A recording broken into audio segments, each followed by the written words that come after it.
Natatakot itong si Vanna sa mga paalala ni Menchie sa kanya patungkol ito kay Dara.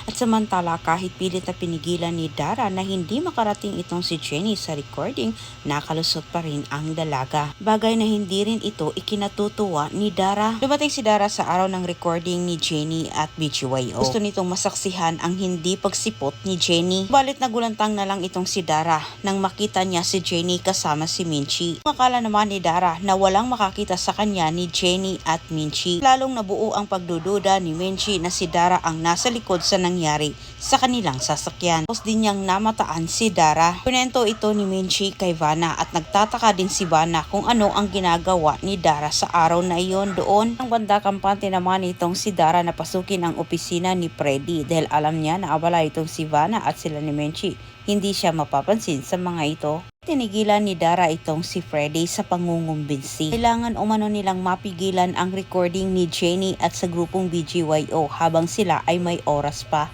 Ngunit sa kabutihang palad tumanggi naman itong si Freddy. Wanag nito wala umano siyang magagawa dahil ang management ang nagdesisyon para kay Jenny. Kahit siya pa umano ang may-ari sa nasabing kumpanya ay hindi umano niya kontrolado ang lahat.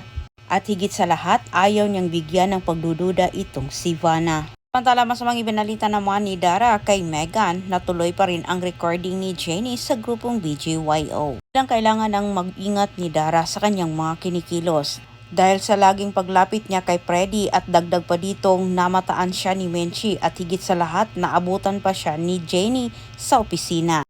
Tilang magdududa na itong si Vanna at mararamdaman na niya na may maling ginagawa ang kanyang asawa. Maraming salamat sa panonood at tabayanan ng susunod kong update.